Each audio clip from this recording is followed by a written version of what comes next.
Hola, bienvenido a nuestro canal. Disfruta esta historia. Cuando vi el nombre de papá iluminarse en la pantalla de mi teléfono a las 3:30 de la madrugada, se me cortó la respiración.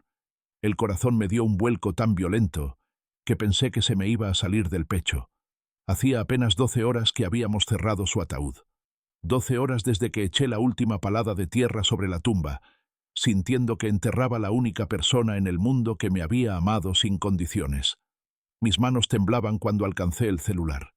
La luz azul de la pantalla iluminaba la habitación en penumbras, y ahí estaba. Papá. Celular. Imposible. Absolutamente imposible. Deslicé el dedo con torpeza, casi dejando caer el teléfono. Hija, ven al cementerio de inmediato. Ven sola. No se lo digas a nadie. Por favor, confía en mí. Tuve que leerlo 3 veces. 4. 5. Las palabras bailaban frente a mis ojos empañados de lágrimas. ¿Me estaba volviendo loca? ¿Era esto lo que pasaba cuando el dolor era tan grande que tu mente empezaba a quebrarse? Miré a mi lado. La cama estaba vacía, las sábanas frías. Miguel no había vuelto. Claro que no. Mi esposo había tenido un compromiso urgente de negocios, que lo había obligado a abandonar el velorio a medio camino, cuando todavía había gente dándome el pésame. Ni siquiera llegó al entierro. Me llamó 1 hora después, con esa voz cargada de falsa preocupación que ya había aprendido a reconocer, diciendo que el cliente era de Monterrey y no podía perder el vuelo. Ahora llevaba más de 24 horas sin saber de él. Pero eso no importaba ahora. Nada importaba excepto ese mensaje brillando en la oscuridad como una promesa o como una pesadilla. Me levanté de la cama descalza, sintiendo el frío de las baldosas penetrar hasta mis huesos.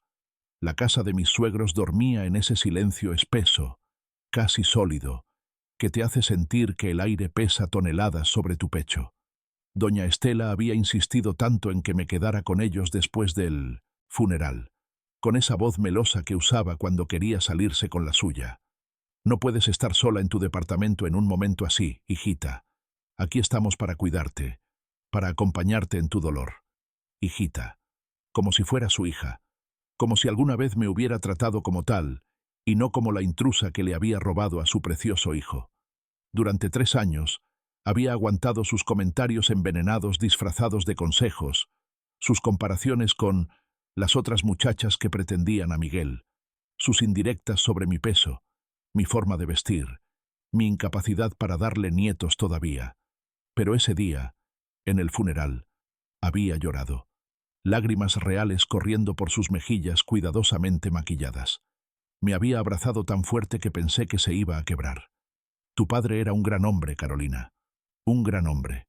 Nadie lo va a reemplazar. Y yo, como la idiota que era, me había dejado consolar. Ahora, temblando en la oscuridad de esa casa que olía a perfume caro y a secretos, tomé mis llaves del buró. Las apreté en mi puño hasta que los dientes de metal se me clavaron en la palma. El dolor me ayudó a concentrarme. Tenía que ir, aunque fuera una locura, aunque me estuviera volviendo loca de verdad. Tenía que ir. Me vestí en la oscuridad, poniéndome lo primero que encontré. Unos jeans que me quedaban flojos porque había perdido peso en las últimas semanas. Una sudadera de Miguel que olía a su colonia. Por un segundo, el olor me revolvió el estómago. Últimamente todo de él me provocaba náuseas. Bajé las escaleras descalza, con los zapatos en la mano, evitando los escalones que rechinaban. Conocía cada centímetro de esa casa después de 3 años de visitas obligatorias todos los domingos. Decenas interminables donde Estela hablaba sin parar, mientras su esposo asentía como un títere, y Miguel revisaba su teléfono debajo de la mesa. La puerta principal tenía 3 cerrojos. Los fui abriendo uno por uno, conteniendo la respiración con cada clic metálico que resonaba como un disparo en el silencio. Cuando finalmente salí al aire frío de la madrugada, mis piernas casi cedieron del alivio.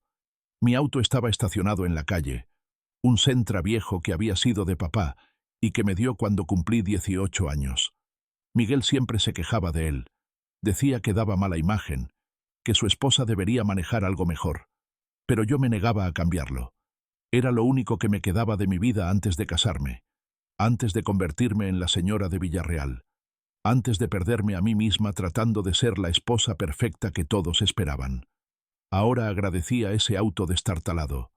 Arrancó al primer intento, con ese ronroneo familiar que me recordaba a papá, enseñándome a manejar en el estacionamiento del supermercado. Tenía 14 años, y él era tan paciente, tan cariñoso, incluso cuando choqué contra un poste y lloré durante media hora. Todos cometemos errores, mi vida. Lo importante es levantarse y seguir intentando. Las lágrimas empezaron a rodar por mis mejillas mientras conducía por las calles vacías. El cementerio quedaba del otro lado de la ciudad, a unos 20 minutos a esa hora sin tráfico. 20 minutos que se sintieron como una eternidad y como un suspiro al mismo tiempo. ¿Qué iba a encontrar allí? ¿Un sepulturero borracho que había encontrado el teléfono de papá entre sus cosas? ¿Algún enfermo jugando una broma cruel? ¿O realmente? No. No podía permitirme esperanzas. Las esperanzas eran más peligrosas que el miedo, pero mis manos apretaban el volante con tanta fuerza que los nudillos se me pusieron blancos, y mi pie presionaba el acelerador un poco más de lo debido. El velocímetro marcaba 80 en una zona de 60, pero no me importó. Las calles estaban desiertas, solo algunos camiones de basura y taxis nocturnos. Pasé frente a la panadería donde papá me compraba pan dulce los sábados por la mañana cuando era niña. Pasé frente al parque donde me enseñó a andar en bicicleta. Pasé frente al edificio donde había estado su oficina durante 20 años, antes de que la empresa creciera y se mudara a la zona empresarial. Cada esquina de esta ciudad tenía un recuerdo suyo, y yo había creído que todos esos recuerdos eran todo lo que me quedaba. Cuando llegué al cementerio, el portón principal estaba entreabierto. Solo una rendija, lo suficiente para que pasara una persona. El corazón se me subió a la garganta. Esto no era normal. El cementerio se cerraba a las 6 de la tarde y no abría hasta las 7 de la mañana. Estacioné el auto a un lado, en las sombras, y me quedé sentada un momento, respirando. Podía dar marcha atrás. Podía volver a casa de mis suegros, meterme en la cama, convencerme de que todo había sido un sueño provocado por el dolor y el agotamiento. Pero mis manos ya estaban empujando la puerta del auto. Mis pies ya tocaban el pavimento frío. Mi cuerpo se movía con voluntad propia, impulsado por algo más fuerte que el miedo o la razón. Empujé el portón de hierro. Chirrió suavemente, como un gemido lastimero. Me deslicé a través de la abertura y me encontré rodeada de tumbas y mausoleos iluminados apenas por la luna menguante. Las sombras de los cipreses se proyectaban como dedos largos y retorcidos sobre el camino de grava. Cada paso que daba sonaba demasiado fuerte. Cada crujido de la grava bajo mis pies me hacía brincar. El viento movía las ramas de los árboles creando susurros que sonaban casi como voces. Más de una vez me detuve, con el corazón desbocado, segura de que había escuchado pasos detrás de mí. Pero no había nadie. Solo yo, las tumbas, y la luna observando desde arriba con su ojo pálido e indiferente. Conocía el camino a la parcela familiar. La habíamos comprado hacía 10 años, cuando murió la abuela. Papá escogió un lugar tranquilo, cerca de un sauce llorón, con vista a las montañas. Decía que era un buen lugar para descansar. Nunca pensé que terminaría ahí tan pronto. 58 años. Eso era todo lo que había vivido. Un infarto fulminante mientras manejaba. Eso nos dijeron. El auto se estrelló contra un poste de luz. Cuando llegaron los paramédicos, ya no había nada que hacer. Yo estaba en el trabajo cuando recibí la llamada. De Estela, curiosamente. No de Miguel, no de la policía. De mi suegra. Carolina, mi niña, necesito que vengas a mi casa inmediatamente. Ha pasado algo terrible. Su voz había sonado extraña, demasiado calmada para ser portadora de malas noticias. Pero yo no lo había notado en ese momento. Estaba demasiado asustada. Cuando llegué a su casa, Miguel estaba ahí, y el doctor Romero, el médico de la familia, y el abogado Mendoza, socio de papá en algunos negocios. Fue Mendoza quien me dio la noticia, con esa voz profesional y distante que usan los abogados para hablar de tragedias como si fueran cláusulas contractuales. Y yo me había derrumbado. Literalmente caí de rodillas en la alfombra persa de la sala de Estela, sollozando tan fuerte que no podía respirar. Miguel me había levantado, Me había llevado al sofá, me había dado agua, pero nunca me abrazó, nunca lloró conmigo. Ahora, caminando entre las tumbas con la grava crujiendo bajo mis pies, ese detalle cobraba un significado siniestro. Llegué al sauce llorón. La tumba de papá estaba ahí, con la tierra todavía fresca y oscura, las flores del funeral marchitándose sobre el montículo. Alguien había dejado una corona de rosas blancas con una banda morada que decía «Siempre en nuestros corazones». Y junto a la tumba había una figura, alta, de espaldas a mí, inmóvil como una estatua. El aire se me atascó en los pulmones. Durante un segundo interminable, el mundo entero se detuvo. No había sonido, no había movimiento, solo esa silueta recortada contra el cielo, apenas iluminado por las primeras luces del amanecer. Entonces, la figura se volvió, y vi su rostro. Papá. La palabra salió de mis labios como un susurro quebrado, como una oración, como un grito ahogado. No podía ser real. No podía ser él. Los muertos no volvían. Los muertos se quedaban bajo tierra, fríos y silenciosos, sin importar cuánto los llamáramos, sin importar cuánto los necesitáramos. Pero ahí estaba, su cara demacrada, con ojeras profundas como cráteres, su ropa arrugada y manchada, su pelo despeinado. Se veía 10 años más viejo que la última vez que lo había visto. Hacía apenas una semana, cuando pasé a visitarlo a la oficina, y me invitó a comer. Pero era él, sus ojos verdes, los mismos que yo había heredado, su nariz torcida por aquel golpe jugando fútbol cuando era joven, la cicatriz en su mentón de cuando se cayó de la bicicleta a los 12 años y se abrió la cara. Era él, vivo, terriblemente, imposiblemente vivo. Perdóname, mi niña. Su voz sonó ronca, como si hubiera estado llorando o gritando durante horas. Perdóname por todo esto, por hacerte pasar por esto, pero no había otra forma. No lo dejé terminar. Me lancé a sus brazos como cuando tenía 5 años y me caía de la bicicleta, como cuando tenía 10, y los niños del colegio se burlaban de mí, como cuando tenía 15, y mi primer novio me rompió el corazón. Me aferré a él como si fuera la única cosa sólida en un mundo que se había vuelto líquido y traicionero. Olía diferente, a tierra, a sudor, a miedo. No al aftershave caro que siempre usaba ni a los puros que fumaba a escondidas, aunque el médico le había dicho que los dejara. Olía a hombre que había estado escondido, huyendo, sobreviviendo. Pero era él. Su abrazo era el mismo, fuerte y seguro, como un ancla en medio de la tormenta. No entiendo. Las palabras se me atropellaban entre sollozos que me sacudían todo el cuerpo. El accidente, el auto, te vimos en la funeraria. ¿Cómo es posible? Me tomó de los hombros y me separó suavemente para poder mirarme a los ojos. En la luz tenue del amanecer, vi lágrimas rodando por sus mejillas. Mi padre nunca lloraba, ni siquiera en el funeral de la abuela. Decía que los hombres debían ser fuertes, que las lágrimas eran para los momentos privados. Verlo llorar ahora me asustó más que encontrarlo vivo. No hubo accidente, Carolina. Cada palabra parecía costarle un esfuerzo físico. Todo fue montado, planeado. Me sacaron del país esa noche. Me escondieron en una casa de seguridad mientras ellos preparaban un cuerpo para el ataúd. Se me revolvió el estómago. Las náuseas me golpearon con tanta fuerza que tuve que doblarme jadeando. ¿Un cuerpo? ¿De quién? Un indigente que murió esa misma noche en el Hospital General.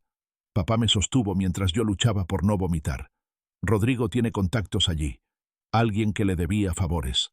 Lo maquillaron, lo vistieron con mi ropa, le pusieron mi reloj. Y dado que supuestamente el accidente fue tan violento, nadie cuestionó que el ataúd estuviera cerrado en el funeral. Rodrigo, su chofer de 20 años. El hombre que había sido más leal a papá que su propia sombra. Pero, ¿quién? Mi voz sonaba extraña, aguda, histérica. ¿Quién haría algo así? ¿Quién te obligaría a...? Papá respiró hondo. En ese momento vi algo en su mirada que nunca había visto antes. Algo que me heló hasta el alma. Miedo. Terror puro. Tu suegra. La voz se le quebró. Estela. Y tu esposo, Miguel. Juntos. Lo planearon todo juntos. El mundo se inclinó en su eje. Las piernas se me aflojaron como si fueran de trapo. Si papá no me hubiera sostenido, habría caído de bruces sobre la tumba, sobre esa tierra que cubría a un desconocido mientras yo lloraba creyendo que cubría a mi padre. No, la palabra salió como un gemido animal. No, Miguel no. Él no sería capaz. Él me ama. Me dijo que me amaba. Escúchame.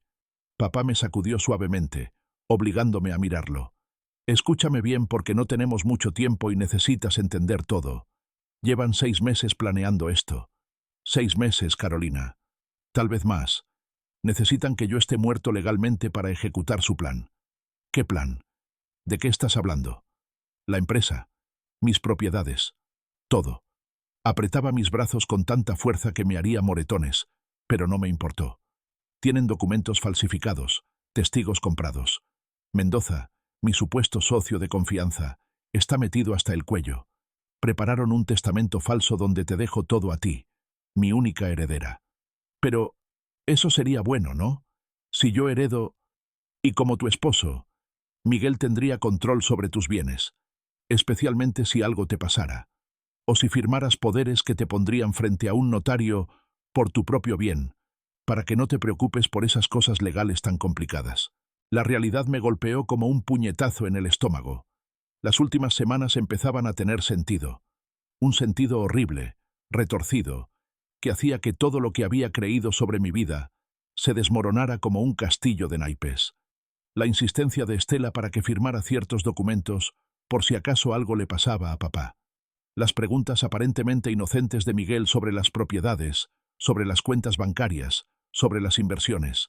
La forma en que el abogado Mendoza aparecía siempre en el momento preciso con papeles que firmar. Y la frialdad. Esa frialdad terrible con la que Miguel había recibido la noticia de la muerte de papá. Sin lágrimas, sin rabia, sin ninguna emoción real. Solo ese abrazo mecánico y esas palabras ensayadas sobre estar juntos en este momento difícil. El viaje, susurré, y de pronto supe la respuesta antes de preguntarla. El viaje de negocios por el que no vino al entierro. No fue por negocios, ¿verdad? La expresión de papá se endureció. Está con Valeria Suárez, la secretaria del bufete de Mendoza. 26 años, recién graduada de la universidad. Llevan juntos más de un año. Rodrigo los ha visto juntos en restaurantes, en hoteles. Tiene fotos. Algo dentro de mí se hizo añicos. Y lo extraño, lo verdaderamente extraño, era que no me dolió tanto como debería. Tal vez porque en el fondo siempre lo había sabido. Tal vez porque el dolor de las últimas horas había dejado mi corazón tan molido que ya no podía romperse más. O tal vez porque la traición de Miguel era solo una pieza más en un rompecabezas de horror que apenas empezaba a armarse. Necesito sentarme, murmuré. Papá me guió hasta un banco de piedra cerca de la tumba. Me senté con las piernas temblando, con la cabeza dándome vueltas, tratando de procesar todo lo que acababa de escuchar. ¿Por qué? La pregunta salió como un gemido. ¿Por qué me citaste aquí? ¿Por qué no fuimos directamente a la policía si sabías todo esto? Papá se arrodilló frente a mí, tomando mis manos entre las suyas. Estaban ásperas, callosas, manos que habían estado trabajando, escondiéndose, sobreviviendo. Porque Mendoza tiene contactos en todos lados. En la policía, en la fiscalía, en los juzgados. Lleva 30 años construyendo una red de corrupción. Si aparezco ahora, sin pruebas sólidas, dirán que estoy loco, que fingí mi muerte para evadir responsabilidades fiscales. Su voz se volvió amarga. Ya empezaron a sembrar los rumores. En la empresa, con los clientes, con nuestros socios. Dicen que tenía deudas de juego, que la compañía estaba en números rojos, que estaba siendo investigado por fraude. Pero eso es mentira. La empresa está bien. Tú nunca... Lo sé. Y tú lo sabes. Pero ellos tienen documentos falsos. Testigos comprados que dirán lo que les paguen para decir. Tienen un contador que va a mostrar libros alterados. Tienen facturas, falsas, contratos modificados. Me apretó las manos. Carolina, me han tendido una trampa perfecta. Si salgo de mi escondite ahora, termino preso o en un manicomio. Y entonces ellos ganan de todas formas. La magnitud de la conspiración me dejó sin aliento. No era solo un asesinato frustrado. Era un plan elaborado, meticuloso, diseñado para destruir no solo a papá, sino su reputación, su legado, todo por lo que había trabajado durante 40 años. Entonces, ¿qué hacemos? Sentía que me estaba ahogando. Si no podemos ir a la policía, si tienen todo preparado, por eso te necesito a ti. Papá me miró con una intensidad que me asustó. Tú puedes entrar en lugares donde yo no puedo. Tú tienes acceso a la casa de Estela, a Miguel, a Mendoza, si se hace necesario. Ellos confían en ti. O más bien, te subestiman. Me quieres como espía. Te necesito como detective. Como nuestra única oportunidad de reunir las pruebas que desmontarán sus mentiras. Se levantó, caminando en pequeños círculos como hacía siempre que estaba nervioso. Rodrigo sabe dónde están guardados ciertos documentos. El testamento real que hice hace 2 años, donde dejo la empresa a una fundación benéfica y a ti solo las propiedades personales. Ese testamento no les sirve porque no pueden tocarlo. Por eso crearon uno falso. ¿Dónde está ese testamento? En mi caja de seguridad del banco. Rodrigo tiene la otra llave. Pero no podemos simplemente ir a buscarlo porque Mendoza ya puso vigilancia en el banco. Esperan que alguien intente acceder. Papá se detuvo. Necesitamos primero las pruebas de su conspiración. Los documentos que firmaron entre ellos, las transferencias de dinero, las comunicaciones. Y eso está en la oficina de Mendoza o en la casa de tu suegra. Me puse de pie, tambaleándome un poco. El cielo empezaba a aclararse. Pronto amanecería completamente y alguien podría vernos. ¿Qué quieres que haga exactamente? Primero, vuelve a la casa. Actúa normal. Llora mi muerte como corresponde. Déjate consolar. Muéstrate destrozada, frágil, perdida. Cada palabra salía como un cuchillo. Sé que es horrible pedirte esto. Sé lo que significa tener que abrazar al hombre que quiso matarme, que te traicionó. Pero Carolina, no hay otra forma. ¿Y después? Rodrigo va a contactarte hoy en la tarde. Dirá que es del banco, que necesita que firmes unos papeles relacionados con las cuentas de tu padre. Es la contraseña. Cuando lo veas, él te dará instrucciones más específicas. Te dirá dónde buscar, qué fotografiar, cómo acceder a la información sin levantar sospechas. Un ruido nos hizo girar bruscamente. Pasos sobre la grava, más cerca ahora. Voces en la distancia. El guardia nocturno, susurró papá. Hace sus rondas cada 2 horas. Tienes que irte. Ahora. Pero no hay tiempo para más explicaciones. Me empujó suavemente hacia el camino. Borra ese mensaje. Borra todo rastro de esta conversación. El teléfono que usé lo voy a destruir en cuanto te vayas. ¿Dónde vas a estar? ¿Cómo voy a saber que estás bien? Es mejor que no lo sepas. Más seguro para ambos. Me abrazó una última vez y sentí sus lágrimas mojando mi cabello. Confía en Rodrigo. Él es la única persona además de ti que sé con certeza que no está comprada. Papá, tengo miedo. Lo sé. Mi vida. Yo también. Se separó, tomando mi rostro entre sus manos. Pero te conozco. Eres más fuerte de lo que crees. Tienes mi sangre, y ningún hijo mío se rinde ante la injusticia. Las voces estaban más cerca. Una linterna barría las tumbas a lo lejos. Vete, por favor. Quería quedarme. Quería aferrarme a él y no soltarlo nunca, asegurarme de que era real, de que no iba a desaparecer otra vez. Pero las voces se acercaban y sabía que tenía razón. Te quiero, papá. Y yo a ti, Carolina. Más que a mi propia vida. Por eso estoy dispuesto a hacer todo esto. Por ti, por tu futuro, por asegurarme de que esos malnacidos no se salgan con la suya.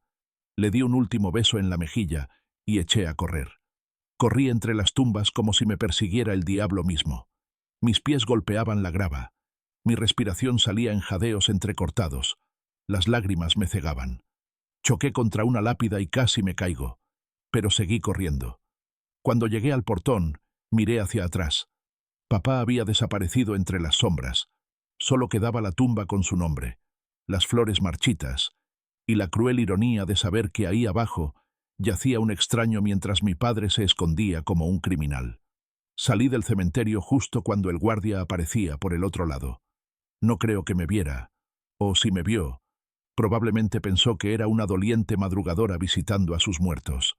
Si tan solo supiera. Llegué al auto temblando de pies a cabeza. Tenía que hacer un esfuerzo consciente para meter la llave en el contacto. El motor arrancó al tercer intento, tosiendo y protestando.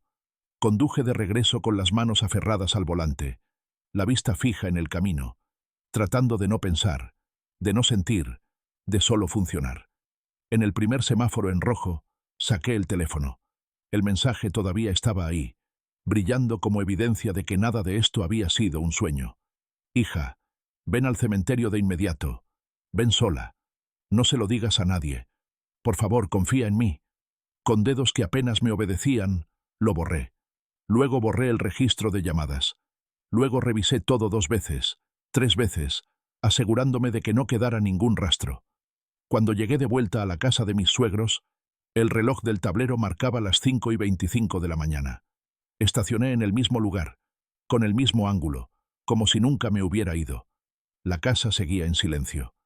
Entré con el mismo cuidado con el que había salido, cerrando los cerrojos uno por uno, subiendo las escaleras, evitando los escalones que rechinaban. Cuando llegué a la habitación y me metí en la cama, me quedé mirando el techo en la oscuridad que empezaba a disiparse con las primeras luces del amanecer. Mi padre estaba vivo. Mi esposo había intentado matarlo para quedarse con su dinero. Mi suegra había orquestado todo. Y yo tenía que fingir que no sabía nada. Tenía que abrazar al hombre que amaba a otra mujer mientras planeaba mi ruina. Tenía que dejar que esa mujer venenosa me consolara mientras tramaba cómo despojarme de todo. Cerré los ojos y respiré hondo, lenta, deliberadamente. Podía hacer esto. Tenía que hacerlo. Por papá, por la verdad, por la justicia, pero más que nada, por mí misma, por la mujer que había sido antes de este matrimonio, la que se había perdido poco a poco tratando de ser suficiente para un hombre que nunca la había amado. A las 7:10 de la mañana, escuché la puerta principal abrirse. Pasos conocidos subiendo las escaleras.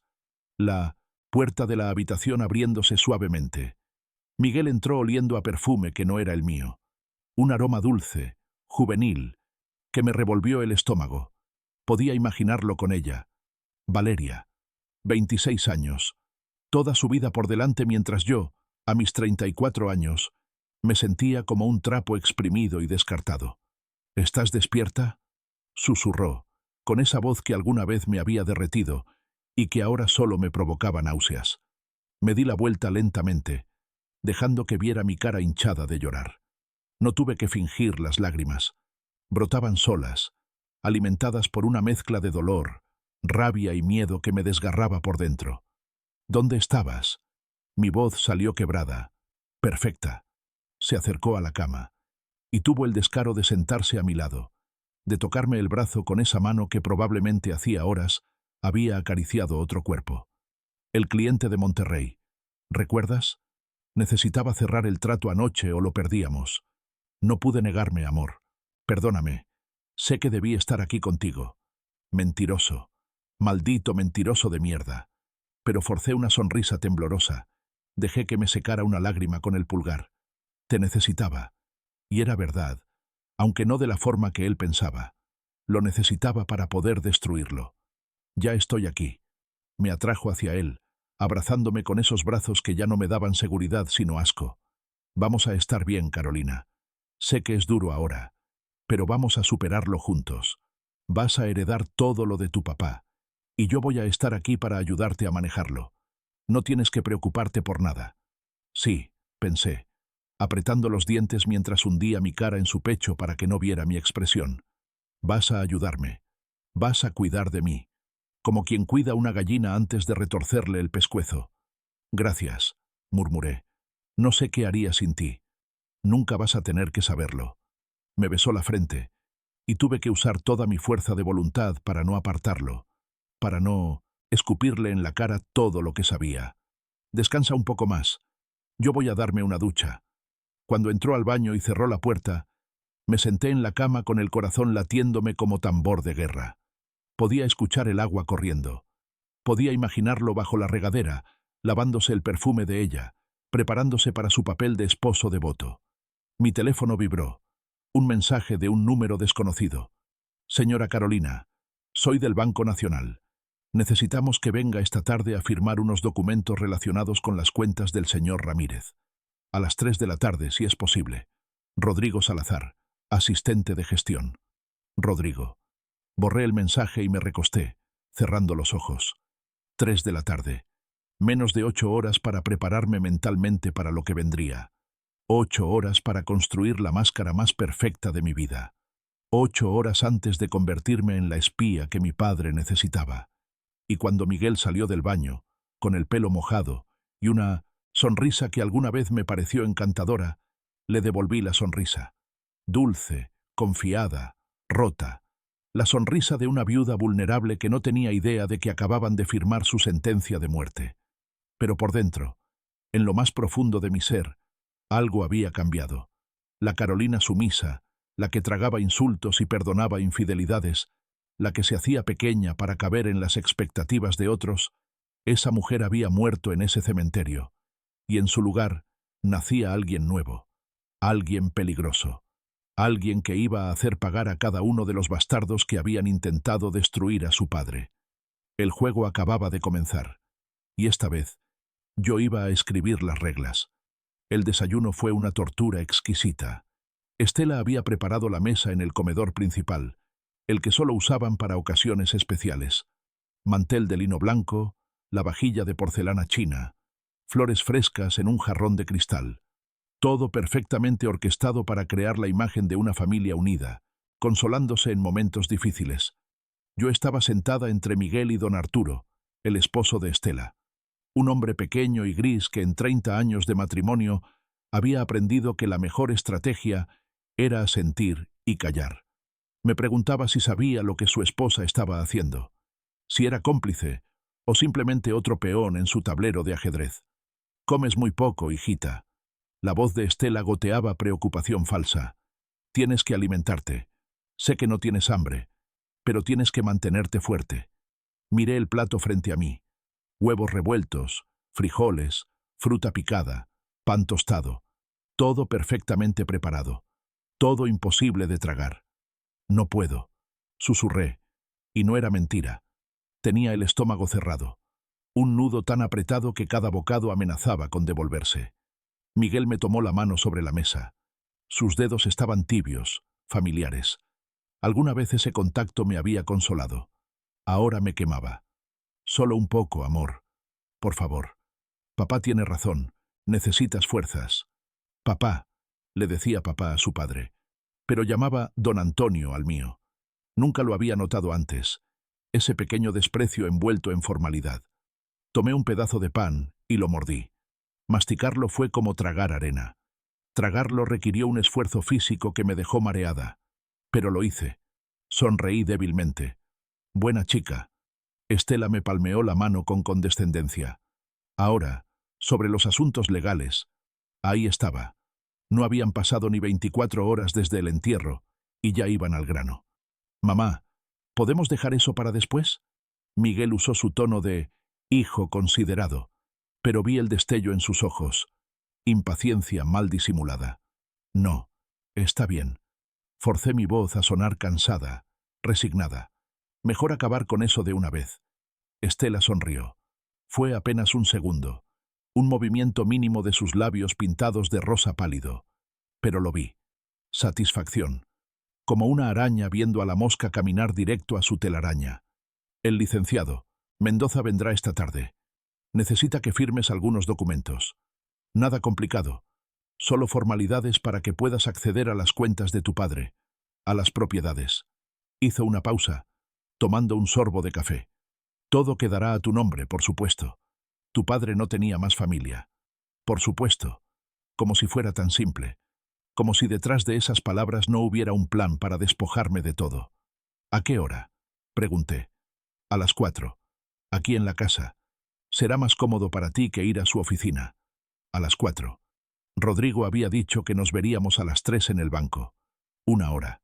Tendría 1 hora para reunirme con él, escuchar sus instrucciones y volver aquí para la trampa que me tendían». «Perfecto».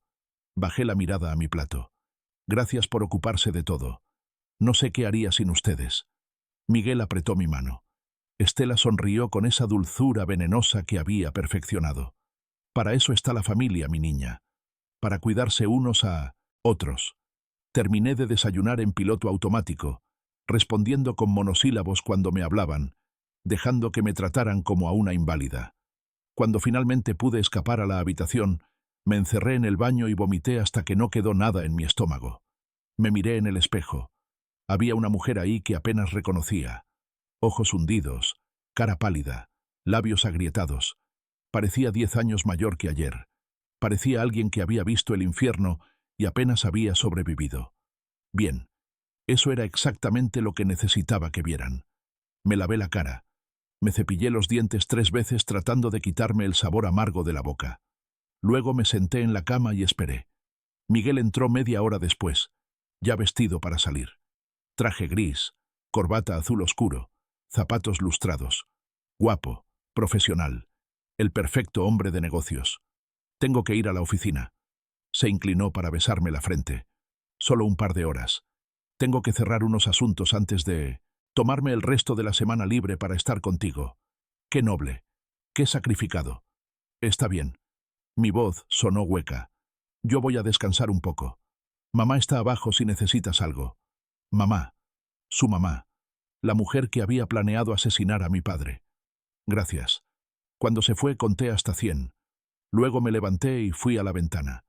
Vi su BMW plateado salir de la entrada, girar en la esquina, desaparecer. Probablemente iba a ver a Valeria, a contarle cómo iba todo según el plan, a celebrar que la viuda tonta estaba exactamente donde la querían. Me vestí con cuidado. Pantalones negros, blusa gris, zapatos bajos, ropa de luto apropiada pero práctica. Me recogí el pelo en una cola, sin maquillaje. Parecía una mujer destrozada saliendo a cumplir con obligaciones que no podía posponer. Perfecto. Bajé las escaleras. Estela estaba en la sala, hablando por teléfono en voz baja. Cuando me vio, colgó rápidamente. ¿Vas a salir, hijita? Al banco. Dijeron, que necesitan que vaya a firmar unos papeles. Una arruga de preocupación apareció entre sus cejas. Casi imperceptible, pero estaba ahí.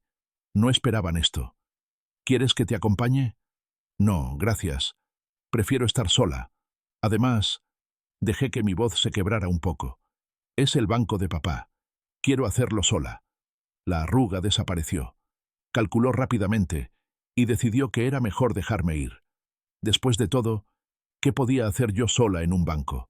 Firmar lo que me pusieran enfrente, probablemente. Como quieras, mi niña. Ten cuidado al manejar. Estás muy alterada. Lo tendré. Salí de esa casa sintiendo que podía respirar por primera vez en horas. El aire fresco me golpeó la cara como una bofetada misericordiosa. Subí a mi Sentra viejo, y me alejé de ahí antes de que pudiera cambiar de opinión. El banco quedaba en el centro, a 20 minutos de la casa de mis suegros. Manejé con las ventanas abiertas, dejando que el viento me despejara la cabeza. Necesitaba estar alerta. Necesitaba estar lista. Llegué 10 minutos antes de las 3. El estacionamiento estaba medio lleno. Gente normal haciendo transacciones normales en un día normal. Nadie sabía que en algún lugar de esta ciudad mi padre estaba escondido. Que su supuesta viuda estaba a punto de reunirse con su cómplice para planear cómo desenmascarar a los que intentaron matarlo. La vida seguía. El mundo giraba. Y yo estaba atrapada en una pesadilla de la que no podía despertar. Entré al banco. El aire acondicionado era demasiado frío. El olor a papel y dinero demasiado familiar. ¿Cuántas veces había venido aquí con papá cuando era niña? Aburrida mientras él hacía sus transacciones, jugando con las plumas encadenadas al mostrador. ¿Señora Villarreal? Me volteé. Un hombre de unos 60 años, bajo, fornido, con el pelo completamente blanco. Lo reconocí inmediatamente aunque hubieran pasado años desde la última vez que lo vi. Rodrigo había estado con papá desde antes de que yo naciera. Lo había visto en 1000 reuniones, 1000 comidas familiares, 1000 viajes de negocios. Pero nunca así. Nunca con esa mirada dura, alerta, que barría el banco buscando amenazas. Señor Salazar, mantuve mi voz neutral, profesional. Por favor, acompáñeme. Tenemos una sala privada preparada. Lo seguí a través del banco, consciente de las miradas curiosas. Una mujer de luto con el chofer de su padre muerto. Perfectamente normal. Perfectamente inocente. Nos metió en una pequeña sala de conferencias. Cerró la puerta, las persianas, y entonces me abrazó. Fue tan inesperado que tardé un segundo en reaccionar. Pero luego le devolví el abrazo, aferrándome a este hombre que había sido parte de mi vida desde siempre, que había sido leal a papá cuando todos los demás lo traicionaron. Lo siento tanto, niña Carolina. Su voz sonaba rota. Siento tanto que tengas que pasar por esto. Está vivo. Fue lo único que pude decir. Está vivo, Rodrigo. Lo sé. Y vamos a mantenerlo así. Se separó, limpiándose los ojos con el dorso de la mano. Pero necesitamos movernos rápido. Ellos no van a esperar mucho. Se sentó y sacó de su maletín un sobre manila grueso. Lo puso sobre la mesa entre nosotros. Aquí está todo lo que he podido reunir hasta ahora. Fotos de Miguel con la Suárez, recibos de hotel, mensajes de texto que intercepté de su teléfono cuando lo dejaba cargando en el auto. No es mucho, pero prueba la infidelidad. Abrí el sobre con manos temblorosas. Había fotos. Miguel y una mujer joven, bonita, riéndose en un restaurante. Miguel y la misma mujer entrando a un hotel. Miguel besándola en el estacionamiento de un centro comercial. Cada imagen era una puñalada. No porque todavía lo amara, ese sentimiento había muerto en algún momento de la noche, sino porque cada foto era evidencia de mi ceguera. ¿De cuánto tiempo había perdido con un hombre que nunca me había amado? ¿Desde cuándo? Mi voz sonaba extrañamente calmada. 14 meses. Empezó poco después de que Mendoza la contrató en su bufete. Ella sabía exactamente lo que hacía. La plantaron ahí para esto. ¿Ella está en la conspiración? Hasta el cuello. Rodrigo sacó más papeles. Su padre es el contador que está alterando los libros de la empresa, fabricando evidencia de fraude, de deudas inexistentes. Todo en su familia está involucrado. La magnitud de la traición era abrumadora. No era solo Miguel y Estela. Era una red completa de gente que había sido comprada, manipulada o directamente plantada para destruir a mi padre. ¿Cómo empezó todo esto? ¿Por qué papá no se dio cuenta antes? Rodrigo suspiró, y por primera vez noté lo cansado que se veía. Tenía ojeras tan profundas como las mías, arrugas que no estaban ahí la última vez que lo vi. Mendoza llevaba años resentido con tu padre. Cuando empezaron como socios hace 20 años, eran iguales. Pero tu papá tenía visión, talento para los negocios. La empresa creció gracias a él. Mendoza solo aportaba los contactos legales, pero se quedó con el 30% de las acciones según el acuerdo original. 30% no es poco. No lo era. Pero él quería más. Quería el control total. Intentó convencer a tu padre de cambiar el acuerdo hace 5 años. Tu papá se negó. Desde entonces, Mendoza ha estado buscando la forma de quedarse con todo. ¿Y Estela? Ella llegó después. Conoció a Mendoza en una fiesta benéfica hace 3 años. Se hicieron amigos. La forma en que dijo amigos dejaba claro lo que significaba. Ella le contó que su hijo estaba casado con la hija única de Antonio Ramírez, y Mendoza vio la oportunidad. Me sentí como si me hubieran vaciado por dentro. Todo había sido calculado. Desde el principio. Probablemente Miguel ni siquiera me había escogido a mí. Lo habían escogido a él. O, peor, lo habían convencido de que casarse conmigo era una inversión a futuro. ¿Miguel sabía desde que nos casamos? Rodrigo dudó. Esa duda fue peor que cualquier confirmación. No lo sé con certeza, pero escuché una conversación hace 2 meses entre él y su madre. Ella le recordaba que ya habían esperado suficiente, que era hora de actuar. Él dijo que todavía la quería convencer de tener hijos primero. Hizo una pausa. Estela le dijo que no había tiempo para eso. Sentí que iba a vomitar otra vez. Hijos. Había querido tener hijos con él. Había llorado cada mes cuando la prueba salía negativa. Y él solo quería asegurarse de dejar herederos que pudieran heredar todo después de que me pasara algo. Necesito un minuto. Me levanté. Caminé al rincón de la sala. Respiré profundo 3 veces. No podía desmoronarme ahora. Más tarde tendría todo el tiempo del mundo para llorar, para gritar, para destruir cosas. Pero ahora necesitaba ser fuerte. Me volteé hacia Rodrigo. ¿Qué necesito hacer? Su expresión se endureció. Ahí estaba el hombre que había protegido a papá durante 20 años, que había sido su guardaespaldas no oficial, su confidente, su amigo. Esta tarde viene Mendoza a la casa de los Villarreal. Va a traer documentos para que firmes. Transferencias de acciones, poderes notariales, cambios en testamentos. Todo disfrazado de trámites necesarios para la herencia. ¿Y si no firmo? Encontrarán otra forma, más drástica. Su mirada se volvió sombría. Tu padre cree que pueden intentar declararte incapacitada mentalmente por el dolor, o provocar un accidente. Ya lo intentaron con él. El miedo me atravesó como un rayo helado. Entonces, ¿qué hago? ¿Firmo? Firmas. Pero antes, fotografías cada documento, cada página. Yo te voy a dar un teléfono nuevo, con una aplicación especial que sube las fotos automáticamente a un servidor seguro. Sacó un celular pequeño de su maletín. Lo mantienes escondido. Solo lo usas para esto. Tomé el teléfono. Era básico, barato, el tipo de aparato que nadie notaría. ¿Algo más? Sí. Necesitas entrar en el estudio de Estela. Ahí guarda documentos importantes en un archivero. Tu padre dice que probablemente ahí está la correspondencia entre ella y Mendoza, los contratos originales, tal vez hasta evidencia de pagos a los testigos falsos. ¿Cómo se supone que entre ahí? Siempre tiene esa puerta cerrada con llave. La llave está en su habitación, en el joyero de la segunda gaveta de su tocador, debajo de una capa falsa de terciopelo. Rodrigo me miró fijamente. Tu padre conoce esa casa. Cenó ahí cientos de veces en estos 3 años. Observó. Aprendió. Nunca confió del todo en ellos, aunque no sabía específicamente por qué. ¿Cuándo puedo intentarlo? Esta noche. Después de la reunión con Mendoza. Espera a que todos duerman. Miguel siempre toma una copa de whisky antes de dormir, ¿verdad? Asentí. Era su ritual nocturno. Decía que lo ayudaba a relajarse. Tu padre me dio esto. Sacó un pequeño frasco. 2 gotas en su bebida. No es nada peligroso, solo un sedante fuerte. Va a dormir profundo por 5 o 6 horas. No se va a despertar aunque suene una alarma. Tomé el frasco. Era tan pequeño, tan inofensivo en apariencia.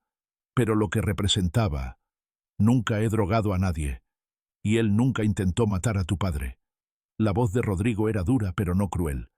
Esto es guerra, Carolina. Y en las guerras, a veces tienes que hacer cosas que nunca pensaste que harías. Guardé el frasco en mi bolsa junto con el teléfono. ¿Qué pasa si me descubren?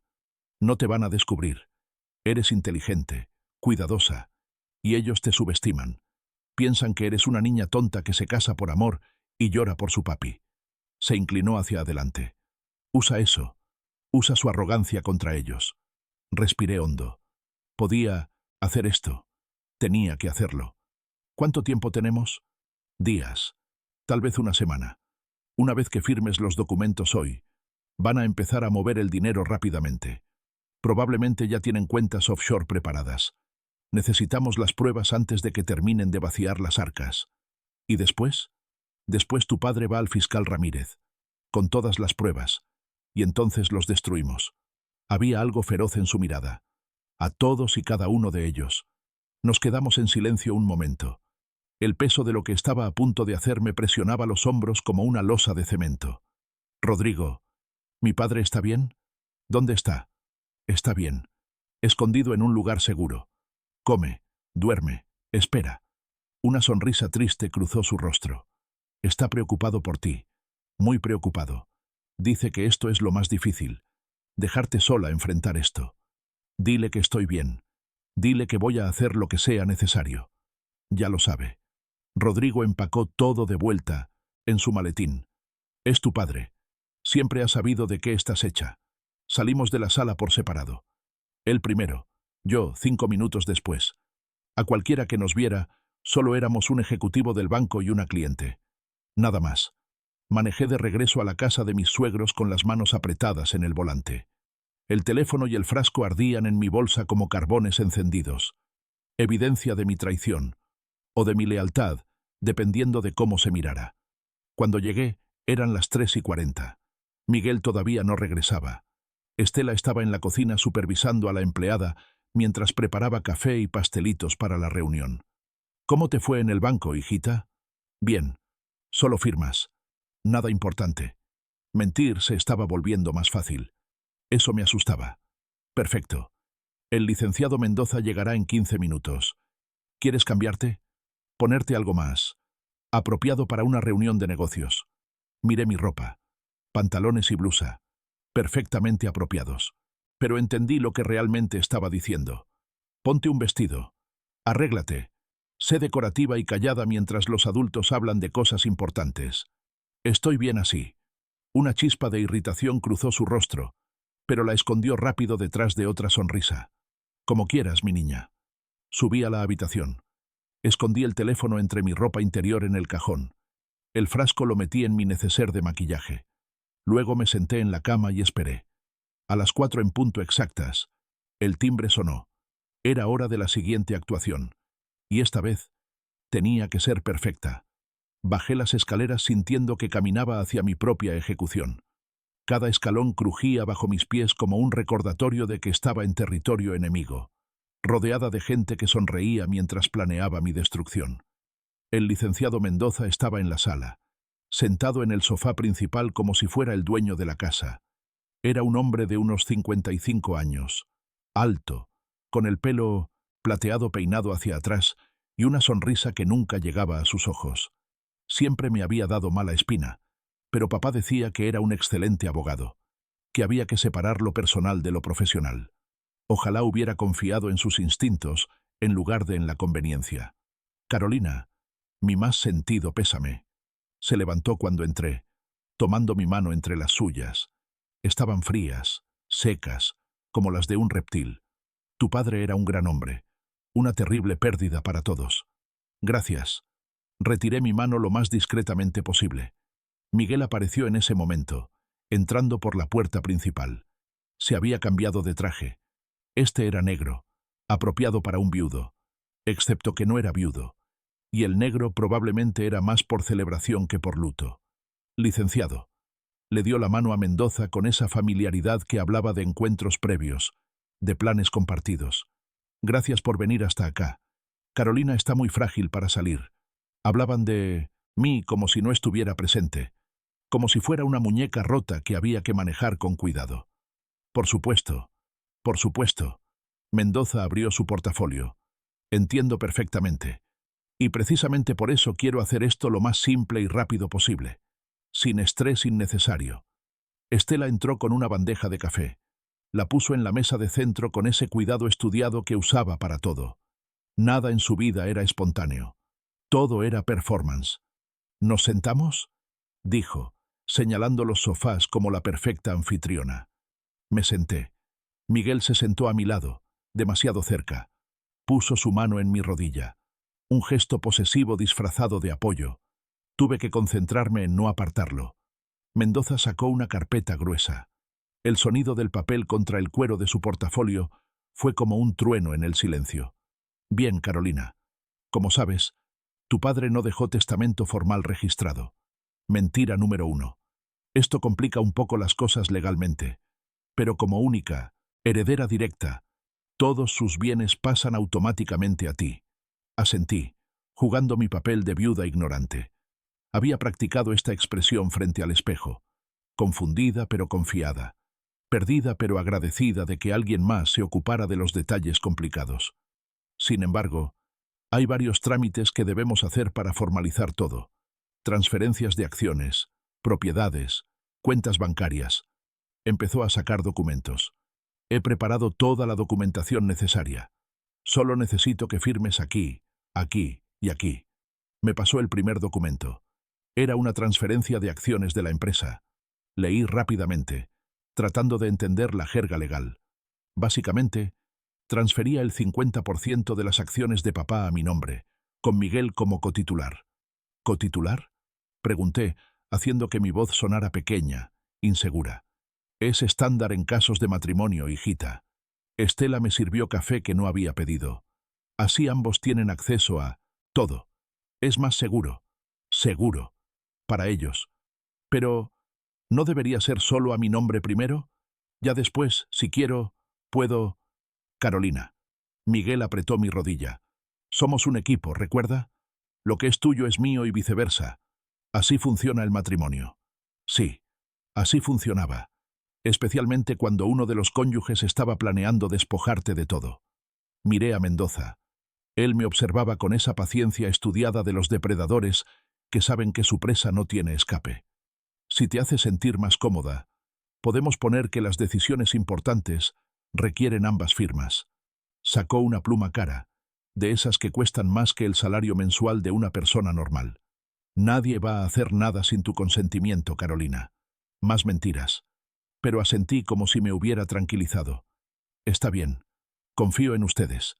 Vi el destello de triunfo en los ojos de Estela. Lo escondió rápido, pero lo vi. Tomé la pluma. La mantuve suspendida sobre el papel unos segundos, como si dudara. Luego, con mano temblorosa, firmé. Muy bien. Mendoza volteó la página. Ahora este es para las propiedades. La casa donde vivían tú y Antonio, el departamento en la playa, el rancho en Querétaro. Seguimos así durante 45 minutos. Documento tras documento. Cada uno transfería un pedazo de la vida de papá a mi nombre, y luego a las garras de Miguel. Acciones, propiedades, cuentas bancarias, inversiones. Y yo firmaba cada uno. Pero antes de firmar, mientras Mendoza explicaba con esa voz monótona que hacía que todo sonara aburrido y rutinario, yo sacaba mi teléfono. El oficial, el que todos conocían. Fingía revisar mensajes o buscar algo en mi bolsa. Y aprovechaba para tomar fotos rápidas de cada página. No eran perfectas. Algunas estaban borrosas, otras en ángulo. Pero eran suficientes. Suficientes para mostrar exactamente lo que estaban haciendo. Y finalmente, Mendoza sacó el último documento con una flourish dramática. Este es un poder notarial general. Básicamente le da a Miguel la autoridad para tomar decisiones legales y financieras en tu nombre en caso de que, bueno, en caso de que estés indispuesta o no puedas hacerlo tú misma. Ahí estaba. El verdadero objetivo de todo esto. Una vez que firmara eso, Miguel podría hacer lo que quisiera con todo. Venderlo, transferirlo, vaciarlo. Y yo no podría hacer nada. ¿Indispuesta? Dejé que mi voz temblara. ¿Como si me enfermo? ¿O si viajas? ¿O simplemente si estás muy ocupada con otras cosas? Miguel me acarició el brazo. Es solo una precaución, amor. Para que no tengas que preocuparte por todos estos detalles aburridos. Miré el documento. Era denso, lleno de lenguaje legal complicado. Pero entre toda esa jerga, vi exactamente lo que era. Una trampa. Una vez que firmara esto, básicamente me convertía en una firma decorativa. Miguel tendría control total. Y luego, cuando ya no fuera útil, no sé, dejé la pluma. Esto me da miedo. El ambiente en la sala cambió. Se tensó como una cuerda a punto de romperse. ¿Miedo de qué, hijita? Estela mantenía su sonrisa, pero sus ojos se habían endurecido. Es que, darle todo ese poder a alguien... Miré a Miguel con ojos llorosos. No es que no confíe en ti, amor. Pero papá siempre decía que una nunca debería firmar algo que no entendiera completamente. Mendoza se aclaró la garganta. Es completamente normal que tengas dudas, Carolina. Pero te aseguro que este documento es estándar. Todos los matrimonios deberían tener algo así. Es solo... prudente. Tal vez podría llevarlo a otro abogado, para que me lo explique mejor, solo para estar segura. La temperatura en la sala bajó 10 grados. Miguel se puso rígido a mi lado. No necesitas otro abogado. Su voz había perdido toda la dulzura falsa. El licenciado Mendoza fue socio de tu padre durante 20 años. Nadie conoce mejor sus asuntos. Lo sé, pero... Carolina. Estela se inclinó hacia adelante.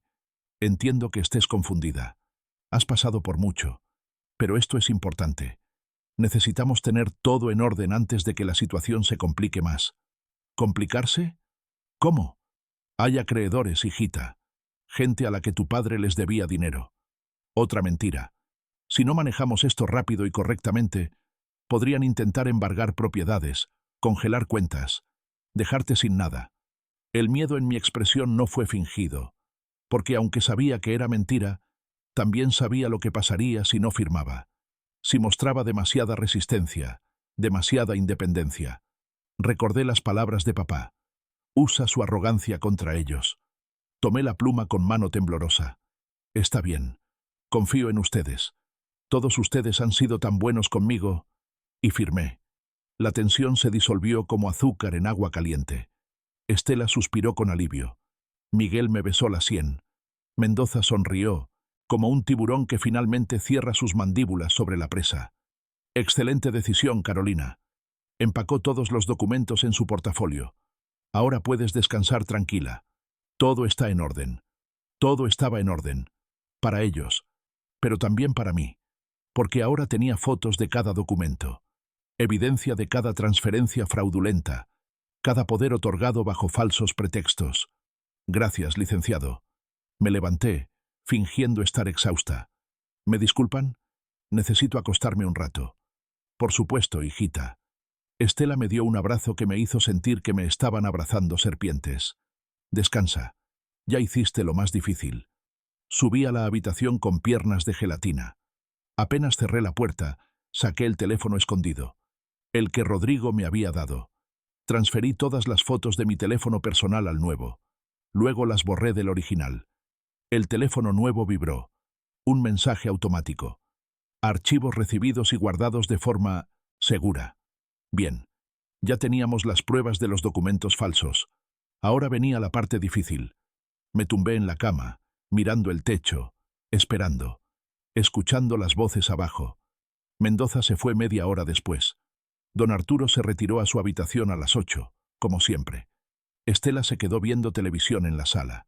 Miguel entró a la habitación a las 9. ¿Cómo te sientes? Cansada.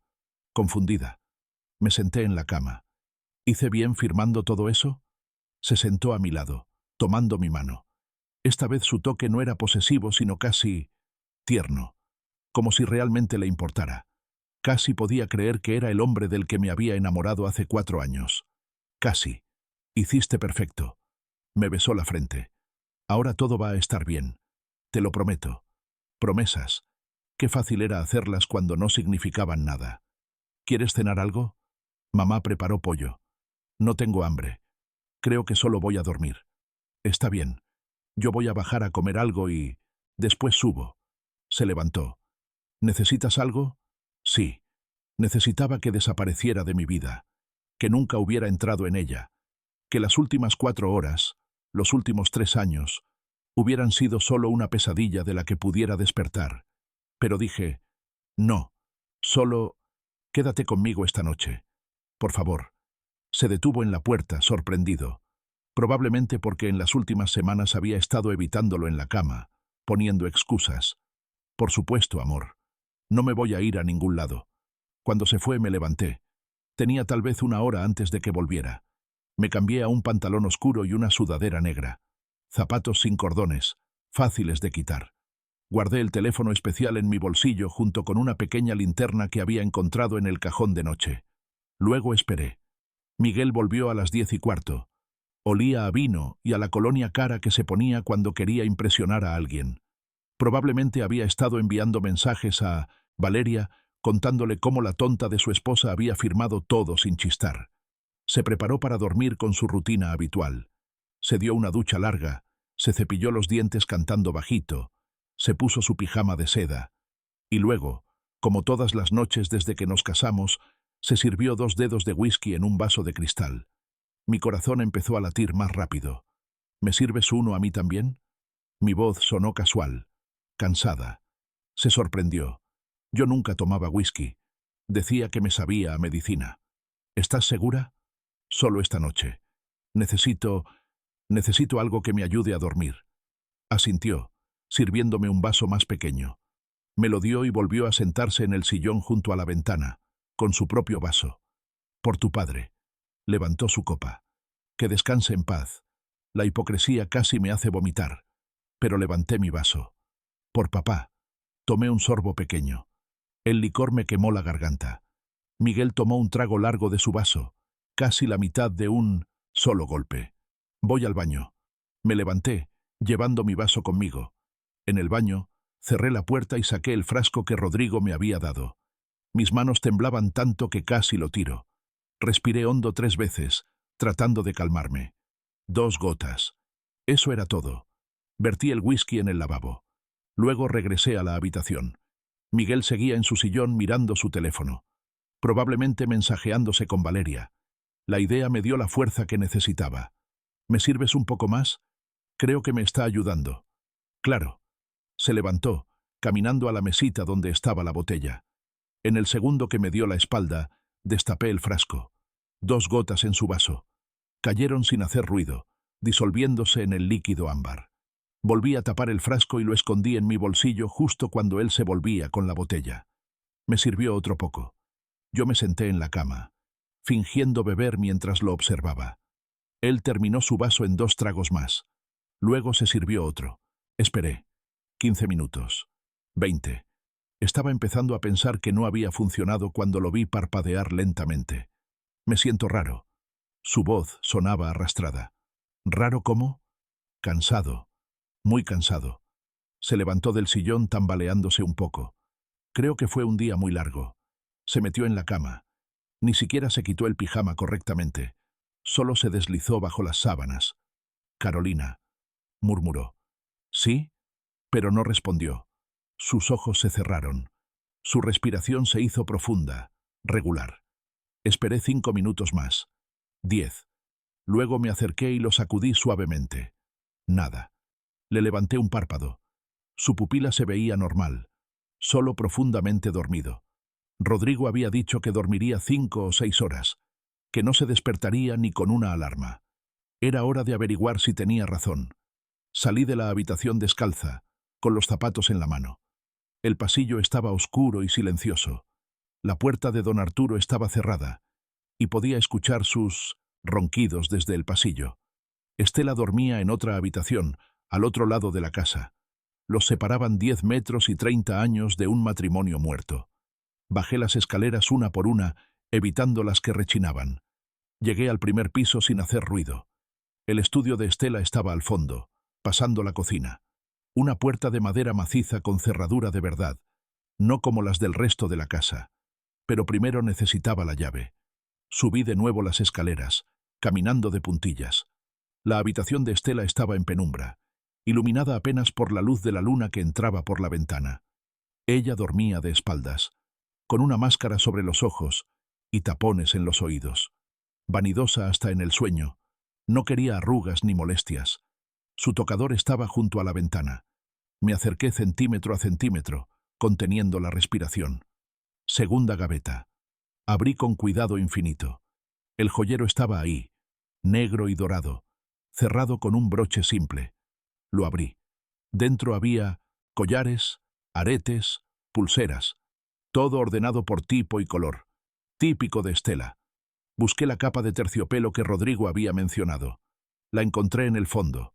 La levanté con cuidado. Y ahí estaba. Una llave pequeña, dorada, con un número grabado. 7. La tomé y cerré todo exactamente como estaba. Salí de la habitación sin respirar. Estela siguió durmiendo. Bajé de nuevo, esta vez directamente al estudio. La puerta parecía más imponente en la oscuridad, como la entrada a una cueva donde dormía un dragón. Inserté la llave. Giró suavemente. La puerta se abrió con un clic apenas audible. Entré y cerré detrás de mí. El estudio de Estela era exactamente lo que esperarías. Elegante, ordenado, lleno de muebles caros y libros que probablemente nunca había leído. Pero lo que me interesaba estaba contra la pared del fondo. Un archivero de madera de 4 gavetas, con cerradura. Probé la llave 7. No funcionó. Maldición. Había otras llaves en 1960, el joyero. Pero volver arriba era demasiado riesgo. Entonces noté algo. El escritorio tenía un pequeño cajón en la parte superior. Lo abrí. Dentro había plumas, clips, notas adhesivas y un llavero con 3 llaves pequeñas. Probé la primera en el archivero. Nada. La segunda. Nada. La tercera. Clic.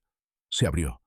Encendí mi linterna, cubriéndola parcialmente con la mano para que la luz no fuera tan obvia. Empecé a revisar. Primera gaveta. Facturas de la casa, recibos de luz, agua, teléfono. Nada interesante. Segunda gaveta. Extractos bancarios.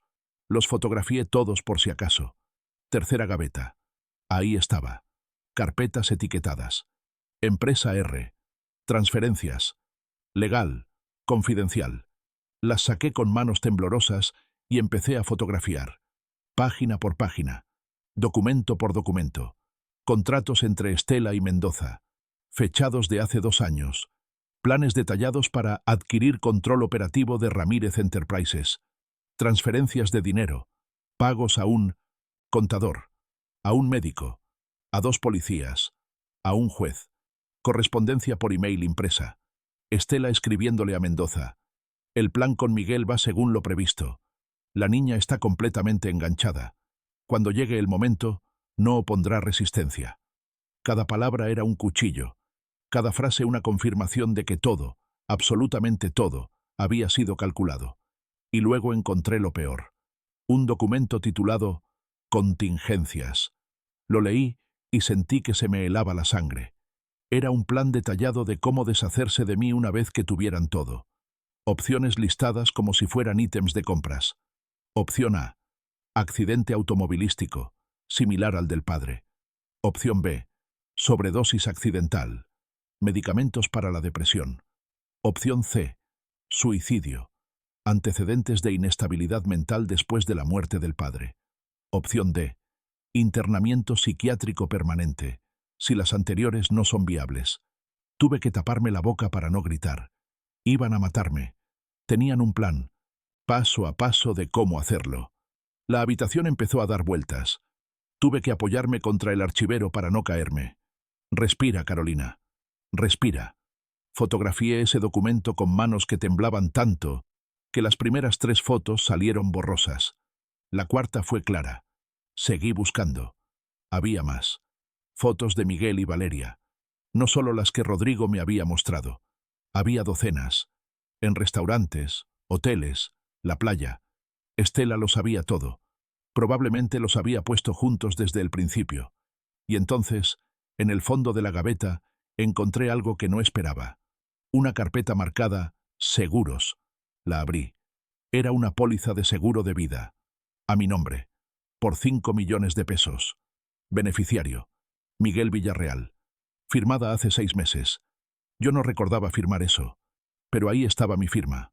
O una falsificación tan buena que era imposible distinguirla. Todo encajaba. Me casarían con Miguel. Esperarían el tiempo necesario. Me harían firmar todo. Y luego me matarían. Y Miguel se quedaría con todo. La empresa, las propiedades y 5 millones extra del seguro. El plan perfecto. Excepto que ahora yo lo sabía. Fotografié la póliza. Fotografié todo lo que pude encontrar. Tenía más de 200 fotos cuando escuché un ruido arriba. Pasos. Mi corazón se detuvo. Alguien se había levantado. Apagué la linterna. Guardé todo exactamente como estaba. Cerré el archivero con manos frenéticas. Los pasos bajaban las escaleras. Salí del estudio. Cerré con llave. Corrí hacia la cocina. Las luces de la sala se encendieron. «Carolina», era la voz de Estela. Me quedé congelada junto al refrigerador, con el corazón latiéndome tan fuerte que pensé que iba a explotar. «¿Qué haces levantada, hijita?» Me volteé lentamente. Ella estaba ahí, en bata, sin la máscara de dormir, mirándome con ojos que en la luz dura de la cocina parecían los de un reptil. Yo tenía sed. Mi voz sonaba falsa incluso a mis propios oídos. No podía dormir. Me observó durante lo que pareció una eternidad. Sus ojos recorrieron mi ropa oscura, mis pies descalzos, mi rostro sudoroso. «¿Estás bien? Te ves pálida». Pesadillas. Sobre papá. No era mentira. Iba a tener pesadillas sobre esto por el resto de mi vida. Pensé que un vaso de agua me ayudaría. Se acercó al refrigerador, demasiado cerca de mí. Podía oler su perfume caro mezclado con crema de noche. «Pobrecita». Me tocó la mejilla con dedos fríos. «Todo esto ha sido muy duro para ti». «Sí, pero va a mejorar. Te lo prometo». Sonrió, y en esa sonrisa vi todo lo que había leído en esos documentos. Vi mi muerte planeada con la misma meticulosidad que se planea una fiesta. Pronto todo esto será solo un mal recuerdo. Sí, porque yo estaría muerta. Voy a volver a la cama. Di un paso hacia atrás. Espera. Me detuvo con una mano en mi brazo. Toma esto. Sacó una pastilla de bolsillo de Minusmointien, su bata. Es para dormir. Te va a ayudar. Miré la pastilla. Pequeña, blanca, inocente en apariencia. ¿Qué era realmente? ¿Un sedante? ¿Veneno? ¿El primer paso en su opción B? No quiero medicamentos. Papá siempre decía que... Tu papá ya no está. Su voz se endureció apenas. Y necesitas descansar. Tómala. No era una sugerencia.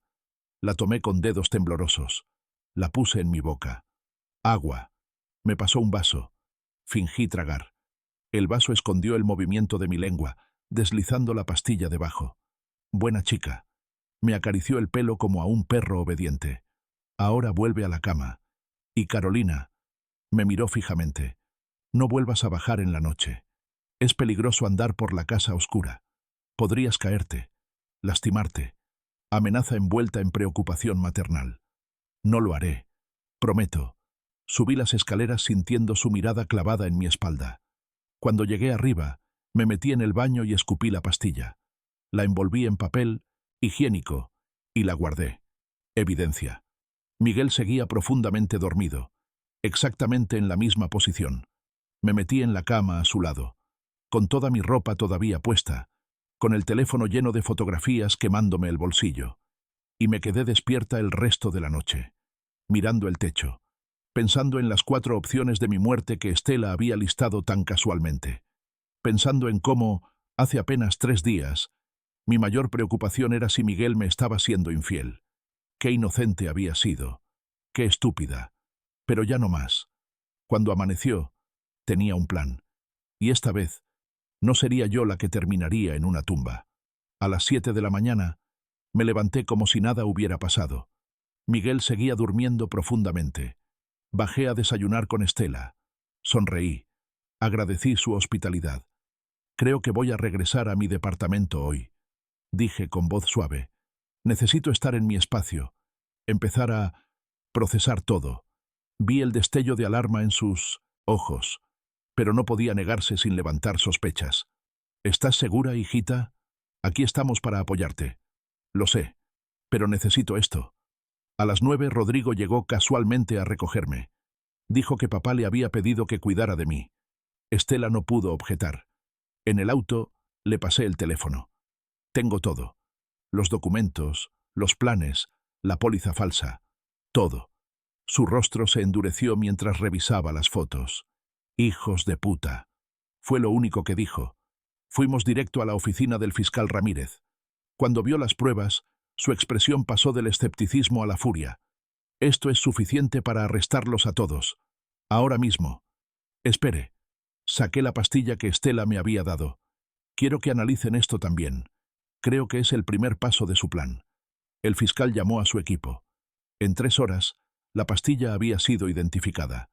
Un sedante potente mezclado con otra sustancia que, en dosis repetidas, causaría daño hepático.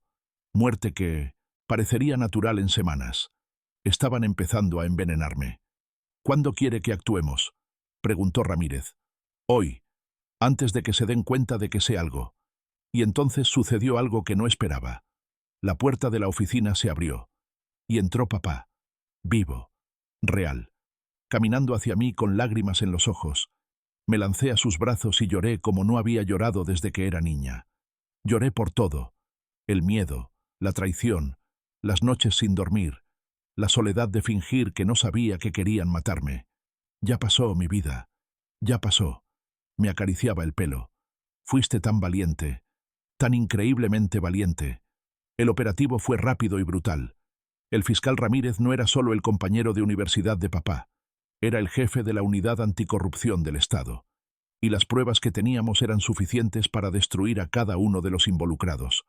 Arrestaron a Mendoza en su oficina, frente a sus clientes. A Estela en su casa, mientras tomaba té con sus amigas del club. A Miguel en el departamento de Valeria, donde había corrido apenas se dio cuenta de que yo había desaparecido. Don Arturo resultó ser inocente. Solo un hombre débil casado con un monstruo. Cuando le mostraron las pruebas de lo que su esposa había hecho, lloró. Pidió el divorcio ese mismo día. El juicio fue un escándalo nacional. Los periódicos no hablaban de otra cosa. La conspiración para matar al empresario Antonio Ramírez y despojar a su hija. Todos fueron condenados. Mendoza, 20 años por conspiración para cometer asesinato y fraude. Estela, 15 años como cómplice. Miguel, 12 años. Valeria y su padre recibieron sentencias menores a cambio de testificar contra los otros. Yo estaba en la sala del tribunal cuando leyeron los veredictos. Miguel me miró una vez. Había súplica en sus ojos, como si esperara que intercediera por él. Le sostuve la mirada sin parpadear, sin una pizca de compasión. Él bajó la vista primero. El divorcio fue rápido. Miguel firmó todo sin protestar, probablemente esperando que eso le redujera la sentencia.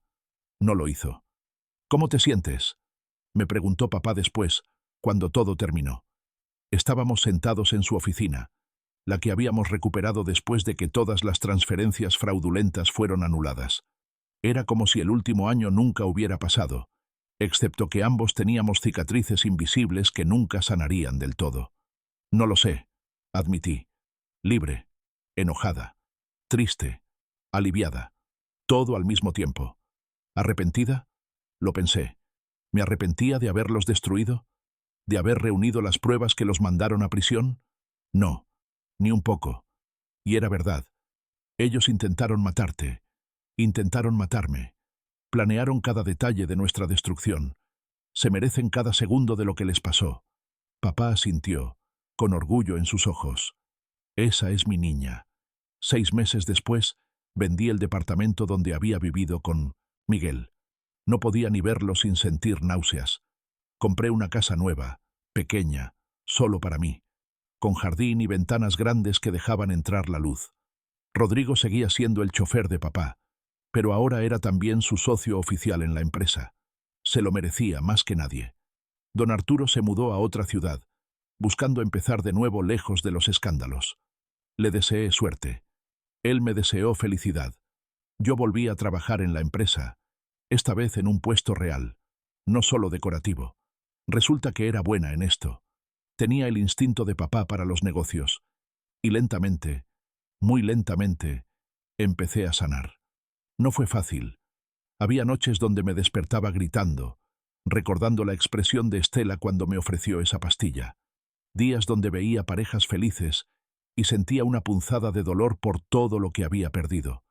Pero también había mañanas donde me despertaba en mi casa nueva, tomaba café en mi jardín y me sentía en paz. Un año después del juicio, papá me llevó al cementerio, a la tumba que había llevado su nombre. Habían exhumado el cuerpo del indigente y lo habían enterrado apropiadamente, con su verdadero nombre. La tumba de papá ahora estaba vacía, esperando. Algún día voy a terminar aquí de verdad, dijo, mirando la lápida. Pero no será pronto. Todavía tengo mucho por hacer, mucho por vivir. Yo también, dije tomando su mano. Y en ese momento, parada junto a la tumba vacía que casi se convierte en mi propia sentencia de muerte, me di cuenta de algo importante.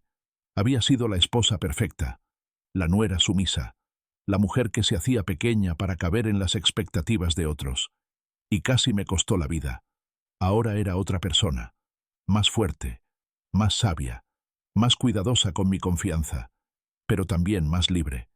Papá, dije mientras caminábamos de regreso al auto, gracias por no rendirte, por pelear, por creer que yo podía hacer esto. Mi niña, yo nunca tuve dudas. Me besó la frente.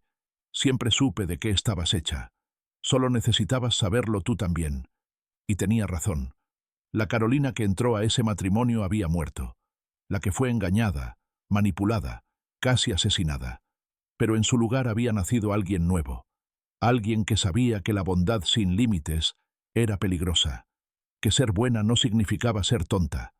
Que la fortaleza a veces significaba decir no, poner límites, defenderte sin pedir perdón. Miguel me escribió una carta desde prisión. Llegó 6 meses después de la sentencia. Decía que lo sentía, que nunca quiso que las cosas llegaran tan lejos, que Estela lo había manipulado, que realmente me había amado al principio. Mentiras, todas mentiras. La quemé sin terminar de leerla, porque ya no me importaba su versión de la historia. Ya no necesitaba su arrepentimiento o sus excusas. Había recuperado mi vida, mi futuro, mi libertad, y eso era más de lo que él tendría jamás. 5 años después, estaba sentada en la oficina que ahora era mía. Papá se había semi-retirado, dejándome el control operativo de la empresa, cuando sonó mi teléfono. Era Rodrigo. Acaba de salir en las noticias. Miguel pidió libertad anticipada por buena conducta. Sentí un escalofrío, pero no era miedo. Era algo más frío, más calculado. ¿La van a aprobar? No. El fiscal Ramírez se opuso. Dijo que el crimen era demasiado grave, que habían intentado cometer asesinato por codicia. Bien. Colgué y miré por la ventana de mi oficina. La ciudad se extendía abajo, llena de vida, de movimiento, de posibilidades. Yo tenía 39 años, soltera, sin hijos, con una empresa próspera y un padre vivo que me visitaba todos los domingos para comer. Mi vida no se veía como había planeado cuando tenía 20 años y soñaba con bodas y bebés y felices para siempre. Se veía mejor, porque era mía, completamente mía, construida con mis propias manos después de que casi me la arrebataran. Y nadie, nunca más, iba a quitármela. Esa noche, papá y yo cenamos en mi casa. Rodrigo se unió, como hacía a menudo ahora. Éramos una familia extraña, forjada no por sangre sino por lealtad y supervivencia. Por los que sobrevivimos, dije, levantando mi copa de vino. Por los que peleamos, añadió papá. Por los que ganamos, terminó Rodrigo. Brindamos. Y en ese momento, rodeada de las 2 personas que habían arriesgado todo por salvarme, sentí algo que no había sentido en años. Felicidad. Real. Genuina. Merecida.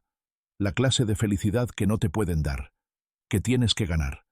Y yo la había ganado. Con sangre, sudor, lágrimas y una fuerza que nunca supe que tenía, hasta que no me quedó más remedio que encontrarla. Miguel podría estar en una celda pensando en lo que pudo haber sido. Estela podría estar en otra, maldiciéndome por haberla derrotado. Mendoza podría estar en la suya, arrepintiéndose de haber subestimado a la niña tonta.